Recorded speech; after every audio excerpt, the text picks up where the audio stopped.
Hola querido amigo, bienvenido nuevamente a tu curso, El mejor manual de crianza. Bien, hoy es nuestra clase número 62 y estamos estudiando el Evangelio de Marcos. Estamos estudiando la Biblia en orden.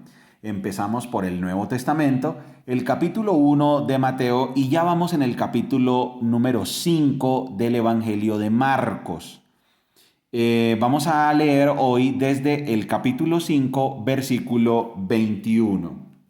El Evangelio de Marcos tiene unas características bien interesantes. Marcos nos muestra a Jesús en acción.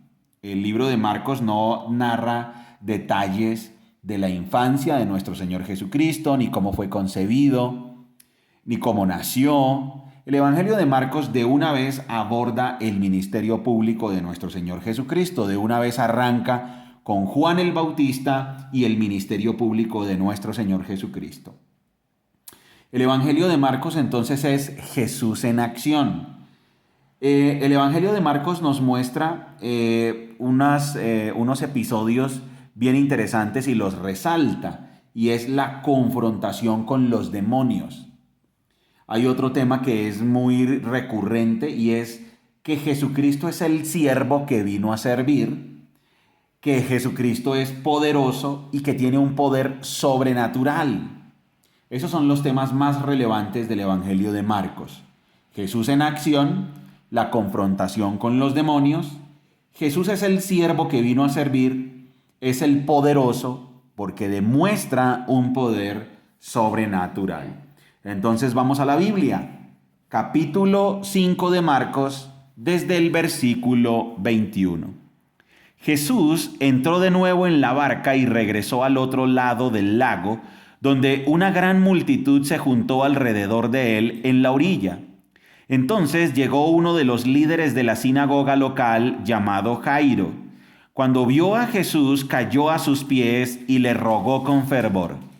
Mi hijita se está muriendo, dijo. Por favor, ven y pon tus manos sobre ella para que se sane y viva.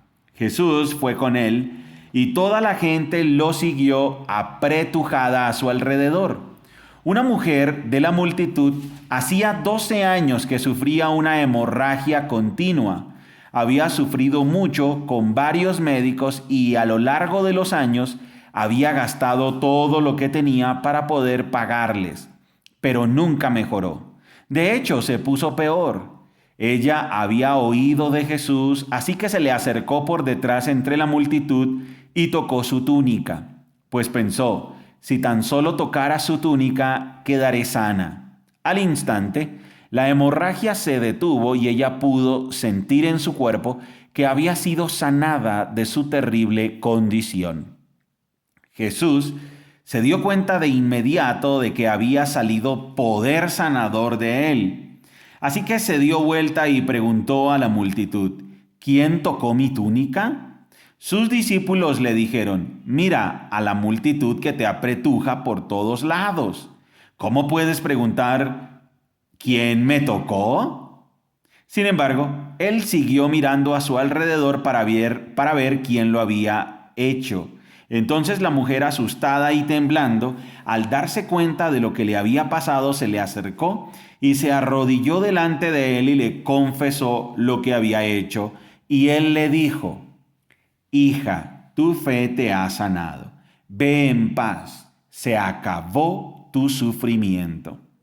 Mientras él todavía hablaba con ella, llegaron mensajeros de la casa de Jairo, el líder de la sinagoga.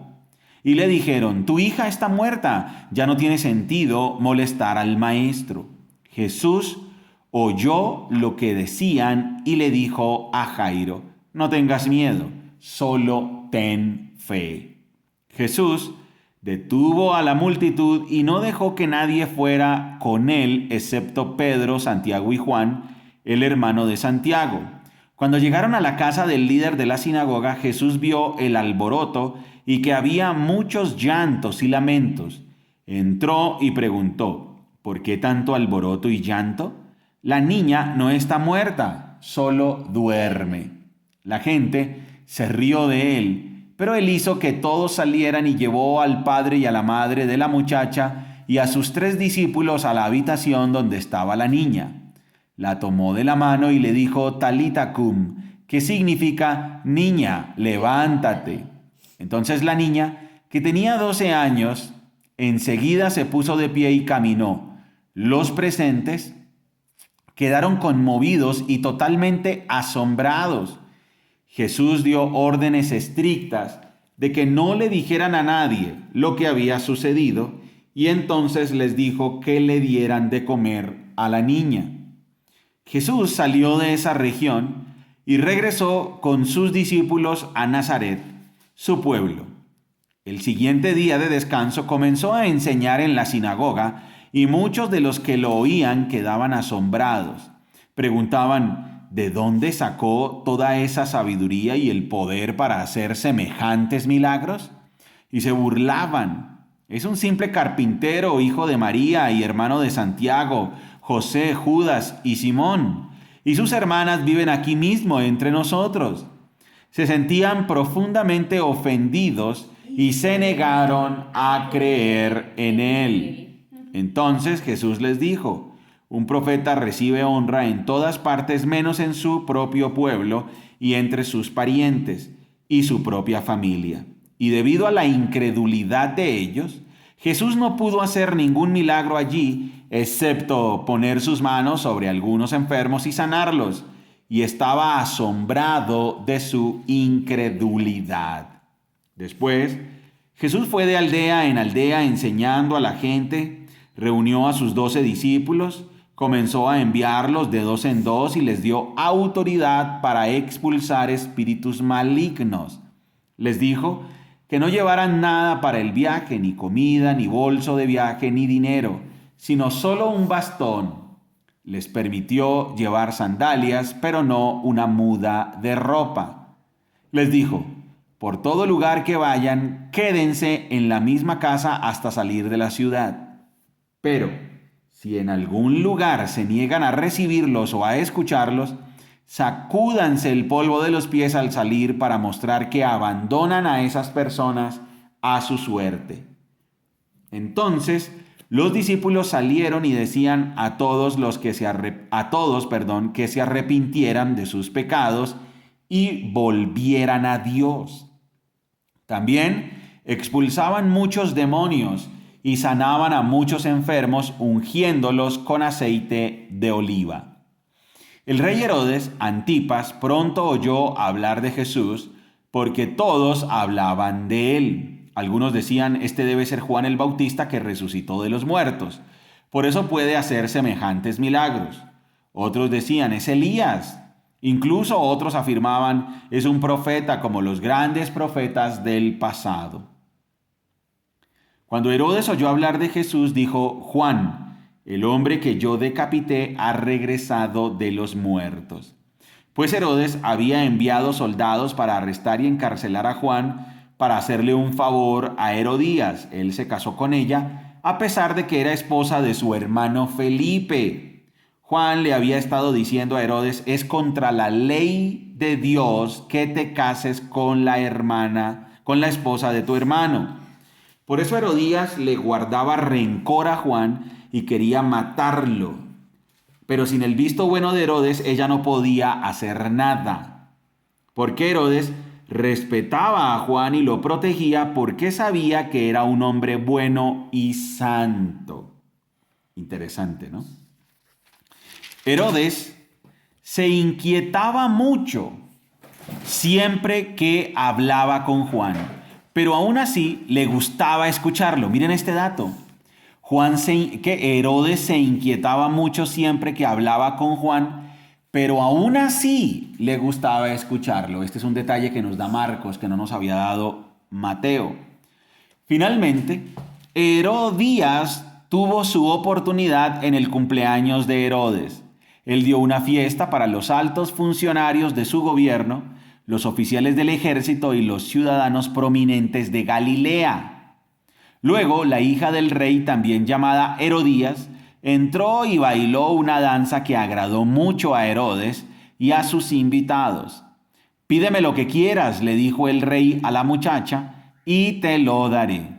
Incluso juró, te daré cualquier cosa que me pidas, hasta la mitad de mi reino. Ella salió y le preguntó a su madre, ¿qué debo pedir? Su madre le dijo, pide la cabeza de Juan el Bautista. Así que la muchacha regresó deprisa y le dijo al rey, quiero ahora mismo la cabeza de Juan el Bautista. En una bandeja. Terrible, ¿no? En una bandeja. Entonces el rey se arrepintió profundamente de lo que había dicho, pero debido a los juramentos que había hecho delante de sus invitados, no le podía negar lo que pedía. Así que envió de inmediato a un verdugo a la prisión para que le cortara la cabeza a Juan y luego se la trajera. El soldado decapitó a Juan en la prisión, trajo su cabeza en una bandeja y se la dio a la muchacha, quien se la llevó a su madre. Cuando los discípulos de Juan oyeron lo que había sucedido, fueron a buscar el cuerpo y lo pusieron en una tumba.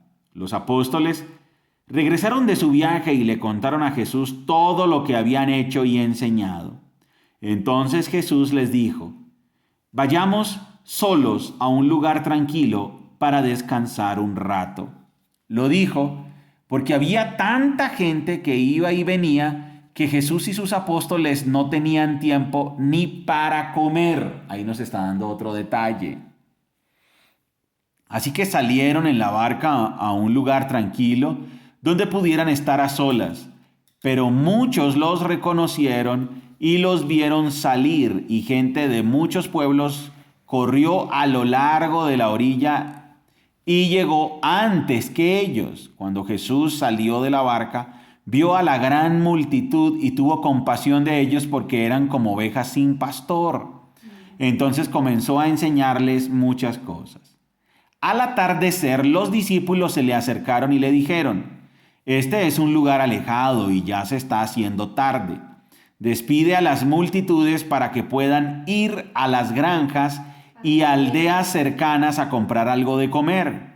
Jesús les dijo, denles ustedes de comer.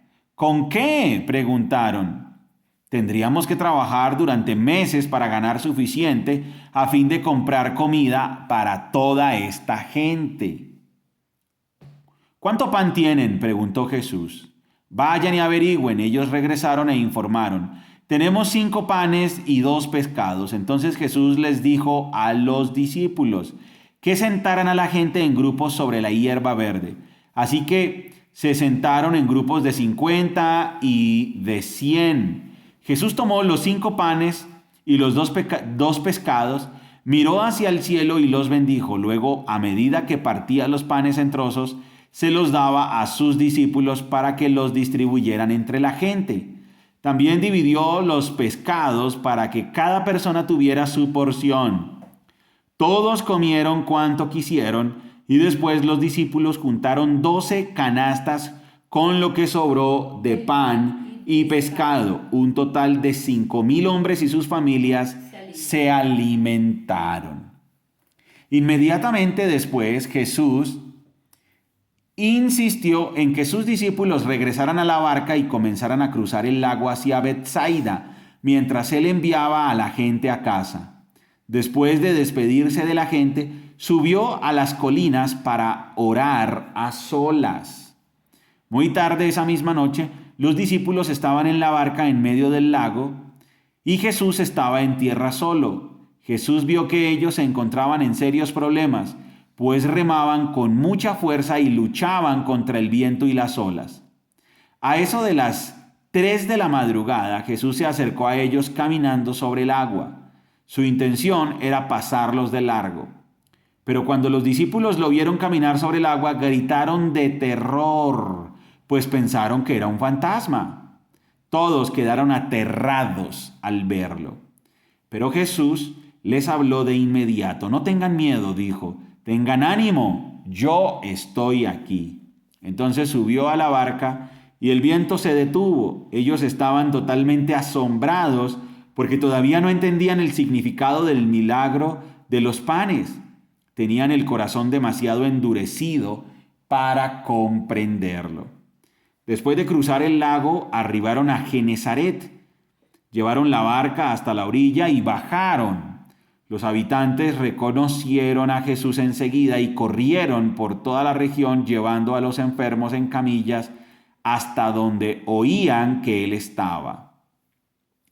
Por donde iba, fueran aldeas, ciudades o granjas, le llevaban enfermos a las plazas, le suplicaban que permitiera a los enfermos tocar al menos el fleco de su túnica, y todos los que tocaban a Jesús eran sanados. Cierto día, algunos fariseos y maestros de la ley religiosa llegaron desde Jerusalén para ver a Jesús.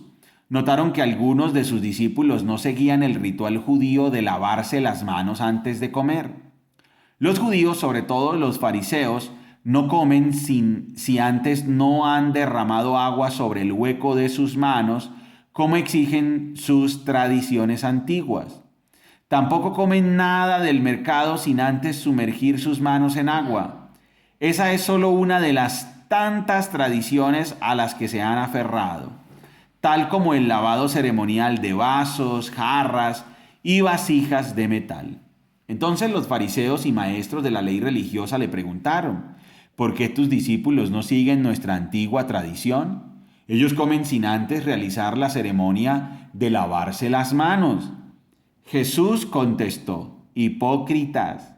Isaías tenía razón cuando profetizó acerca de ustedes, porque escribió: este pueblo me honra con sus labios, pero su corazón está lejos de mí.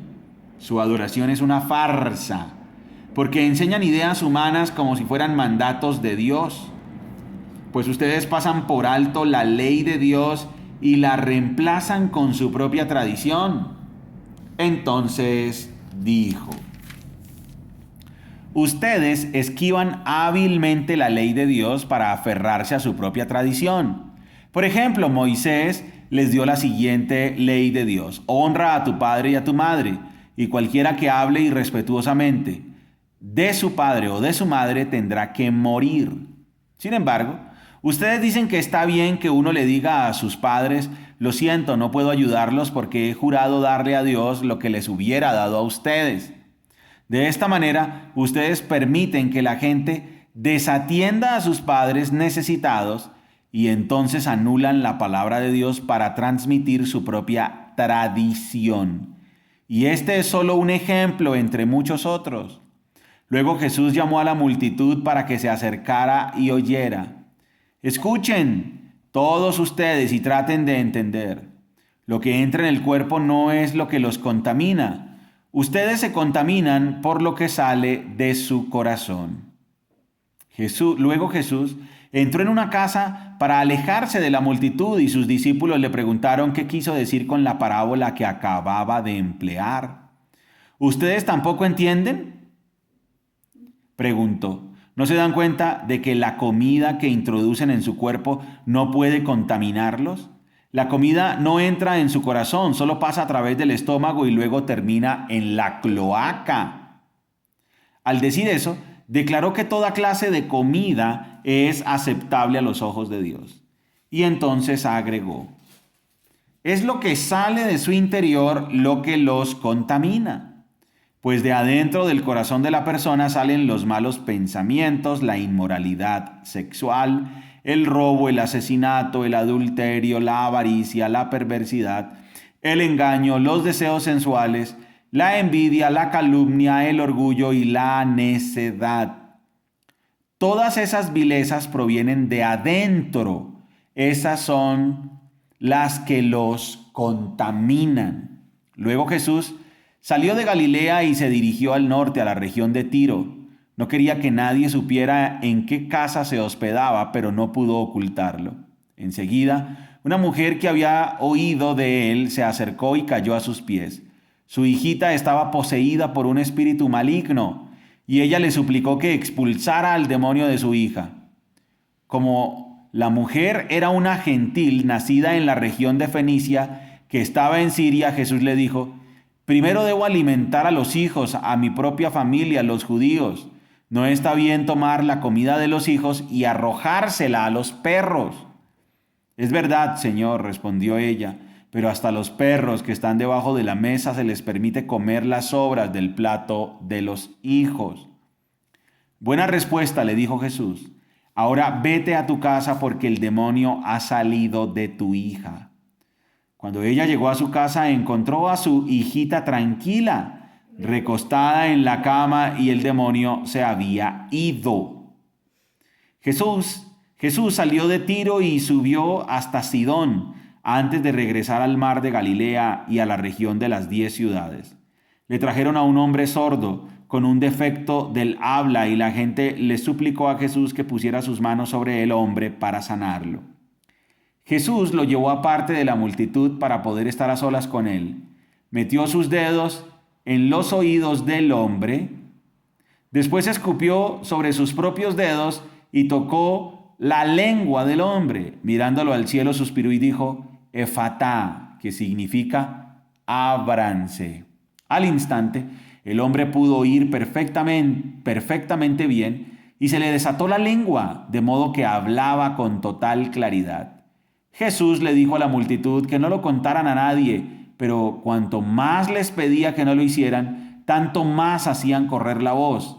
Quedaron completamente asombrados y decían una y otra vez, todo lo que él hace es maravilloso, hasta hace oír a los sordos y da la capacidad de hablar al que no puede hacerlo. En esos días se reunió otra gran multitud y de nuevo la gente quedó sin alimentos. Jesús llamó a sus discípulos y les dijo, siento compasión por ellos, han estado aquí conmigo durante 3 días y no les queda nada para comer. Si los envío a sus casas con hambre, se desmayarán en el camino porque algunos han venido desde muy lejos.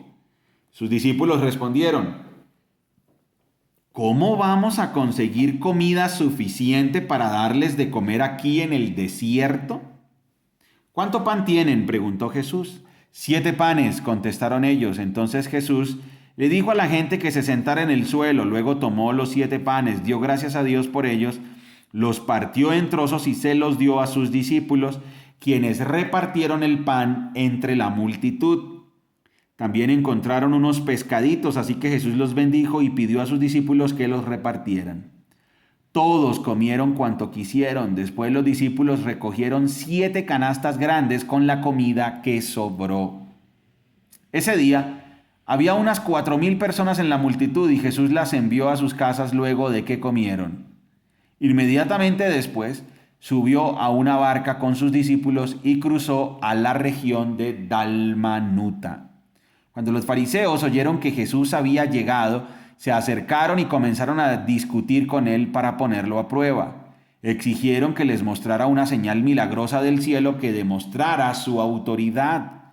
Cuando Jesús oyó esto, suspiró profundamente en su espíritu y dijo, ¿por qué esta gente sigue exigiendo una señal milagrosa? Les digo la verdad, no daré ninguna señal a esta generación. Luego regresó a la barca y los dejó y cruzó al otro lado del lago. Pero los discípulos se habían olvidado de llevar comida y solo tenían un pan en la barca. Mientras cruzaban el lago, Jesús les advirtió, atención, tengan cuidado con la levadura de los fariseos y con la de Herodes. Al oír esto comenzaron a discutir entre sí, pues no habían traído nada de pan. Jesús supo lo que hablaban, así que les dijo, ¿por qué discuten por no tener pan? ¿Todavía no saben ni entienden? ¿Tienen el corazón demasiado endurecido para comprenderlo? ¿Tienen ojos y no pueden ver? ¿Tienen oídos y no pueden oír? ¿No recuerdan nada en absoluto? Cuando alimenté a los 5,000 con 5 panes, ¿cuántas canastas con sobras recogieron después? 12, contestaron ellos. Y cuando alimenté a los 4,000 con 7 panes, ¿cuántas canastas grandes con sobras recogieron? 7, dijeron. ¿Todavía no entienden?, les preguntó. Cuando llegaron a Betsaida, algunas personas llevaron a un hombre ciego ante Jesús y le suplicaron que lo tocara y lo sanara. Jesús tomó al ciego de la mano y lo llevó fuera de la aldea. Luego escupió en los ojos del hombre, puso sus manos sobre él y le preguntó, ¿puedes ver algo? El hombre miró a su alrededor y dijo, sí, veo algunas personas, pero no puedo verlas con claridad, parecen árboles que caminan. Entonces Jesús puso nuevamente sus manos sobre los ojos del hombre y fueron abiertos. Su vista fue totalmente restaurada y podía ver todo con claridad. Jesús lo envió a su casa y le dijo, no pases por la aldea cuando regreses a tu casa. Jesús y sus discípulos salieron de Galilea y fueron a las aldeas cerca de Cesarea de Filipo. Mientras caminaban, él les preguntó, ¿quién dice la gente que soy? Bueno, contestaron algunos, dicen Juan el Bautista, otros dicen Elías y otros dicen que eres uno de los otros profetas. Entonces les preguntó, ¿y ustedes quién dicen que soy? Pedro contestó, tú eres el Mesías. Pero Jesús les advirtió que no le contaran a nadie acerca de él. Entonces Jesús comenzó a decirles que el Hijo del Hombre tendría que sufrir muchas cosas terribles y ser rechazado por los ancianos, por los principales sacerdotes y por los maestros de la ley religiosa. Lo matarían, pero 3 días después resucitaría. Mientras hablaba abiertamente de eso con sus discípulos, Pedro lo llevó aparte y empezó a reprenderlo por decir semejantes cosas. Jesús se dio la vuelta, miró a sus discípulos y reprendió a Pedro. Aléjate de mí, Satanás, dijo. Ves las cosas solamente desde el punto de vista humano, no del punto de vista de Dios. Entonces llamó a la multitud para que se uniera a los discípulos y dijo, si alguno de ustedes quiere ser mi seguidor, tiene que abandonar su manera egoísta de vivir, tomar su cruz y seguirme. Si tratas de aferrarte a la vida, la perderás. Pero si entregas tu vida por mi causa y por causa de la buena noticia, la salvarás. ¿Y qué beneficio obtienes si ganas el mundo entero, pero pierdes tu propia alma? Increíble, ¿no? ¿Hay algo que valga más que tu alma? Si alguien se avergüenza de mí y de mi mensaje en estos días de adulterio y de pecado, el Hijo del Hombre se avergonzará de esa persona cuando regrese en la gloria de su Padre con sus santos ángeles. Muy bien, querido amigo, hemos leído ya hasta el capítulo 8 completo del Evangelio de Marcos. Como lo podemos ver, Marcos nos muestra a Jesucristo en acción. Nos muestra a Jesús como el que confronta a los demonios, el siervo que vino a servir, el poderoso porque tiene poder sobrenatural. Muy bien, espero que sigas reflexionando en esas cualidades de nuestro Señor Jesucristo. Nuestro Señor Jesucristo es poder en acción. Nuestro Señor Jesucristo es compasión en acción. El Evangelio de Marcos no se detiene tanto a explicarnos enseñanzas, sino que de una vez aborda a Jesucristo como el poderoso. Reflexiona en eso, Jesucristo es el poderoso. Jesucristo es el que confronta a los demonios. Jesucristo es el siervo que vino a servir y Jesucristo es poderoso. Recuerda que somos Margie y Daniel, familias saludables. Y nos vemos en la próxima, amigo. Chao. Chao.